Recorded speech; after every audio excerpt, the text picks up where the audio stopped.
Oui, être chrétien est difficile à bien des égards, mais ce n'est que la moitié de l'histoire. Les difficultés auxquelles les croyants sont confrontés ne sont pas à aborder seuls. Nous surmontons tous les défis grâce à la puissance du Christ qui vit en nous. Philippiens 4,13. Je peux tout par celui qui me fortifie.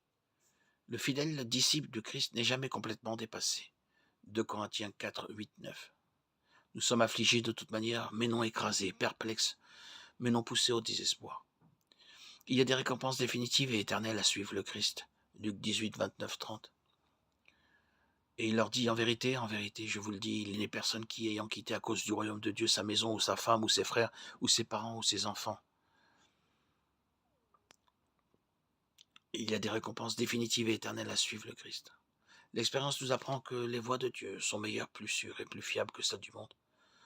Notre obéissance confiante à Dieu devient le chemin vers une vie transformée et abondante. Jean 10, 10. Le voleur ne vient que pour voler, égorger et détruire. Moi, je suis venu pour que les brebis aient la vie et qu'elles soient dans l'abondance. Être chrétien est difficile parce que cela exige de grandir. Dieu nous aime trop pour nous laisser rester les mêmes. La connaissance peut être douloureuse parfois, et nous n'aimons généralement pas quitter notre zone de confort. Mais un changement positif est toujours gratifiant. En grandissant en Christ, nous réalisons que Dieu ne désire pas seulement que nous nous conformions à un ensemble de règles. Il nous veut tous. Il veut une vie crucifiée, entièrement donnée à lui. Nous apprenons par l'obéissance et la confiance à trouver le repos dans sa direction. Être chrétien est difficile parce que nous devons constamment dire non à nos propres désirs charnels et nous soumettre à l'esprit. Nous apprenons à gérer les conflits grâce au lieu de recourir aux représailles. Nous apprenons à pardonner plutôt qu'à garder rancune. Nous apprenons à remplacer les émotions vacillantes que nous appelons autrefois amour par un amour véritable et inconditionnel. Nous grandissons grâce à la possibilité de mourir à nous-mêmes quotidiennement, de devenir obéissants.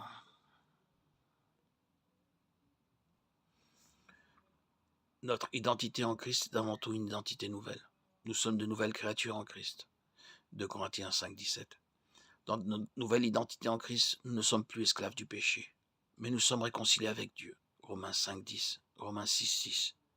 Cette nouvelle identité change complètement nos relations avec Dieu et nos familles, tout comme elle change notre façon de voir le monde.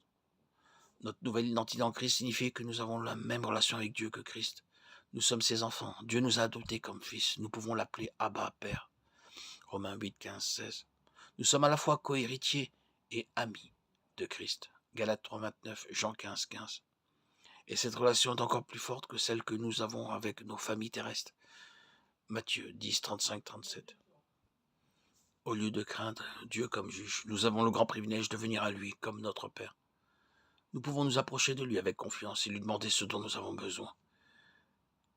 Nous pouvons lui demander sa direction et sa sagesse et savoir que rien ne nous éloignera de lui. Romains 8, 38, 39. Car je suis sûr que ni la mort, ni la vie, ni les anges, ni les dominations, ni les choses présentes, ni les choses à venir, ni les puissances ne peuvent nous séparer de lui. Jacques 1, 5. Si quelqu'un d'entre vous manque de sagesse, qu'il la demande à Dieu, qu'il donne à tous, simplement et sans faire de reproches, et elle lui sera donnée.